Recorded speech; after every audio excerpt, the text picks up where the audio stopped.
All right, now we have time management guru, our time management guru here, Laura Stack. Thank you for joining us. My pleasure. Thanks for having me. Okay, so you're here to kind of help us better manage our time, especially if we have a family. And with fall coming, we're talking about school, lots of activities for the kids.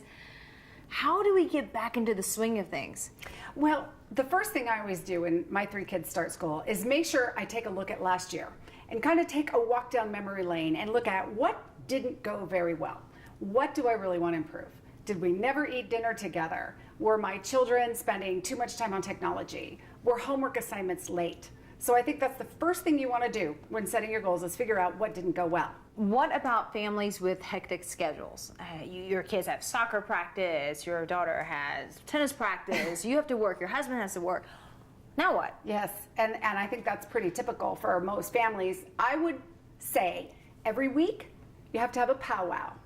And we do ours on Sunday, and we literally sit down with the parents, with the kids, we lay out the schedules. Okay, so-and-so has to be at this sporting event, and here's where we need an extra driver. We need to call in grandma, or the reinforcements, or here's a play that we're going to need to be at. Who's going to do what? And so when you actually have this meeting, you can foresee any conflicts and actually make decisions in advance so that you're not scrambling the morning of going, I have a meet today, Mom, and need to be picked up at 5:30.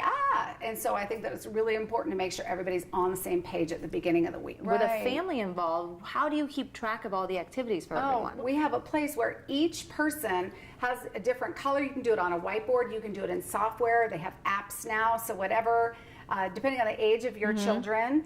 And just make sure that anything that's on the family calendar that also impacts you is also on your calendar. And that each child then has a certain place where they know they can write in what needs to happen and what needs to be done, so then there's no surprises for Mom and Dad.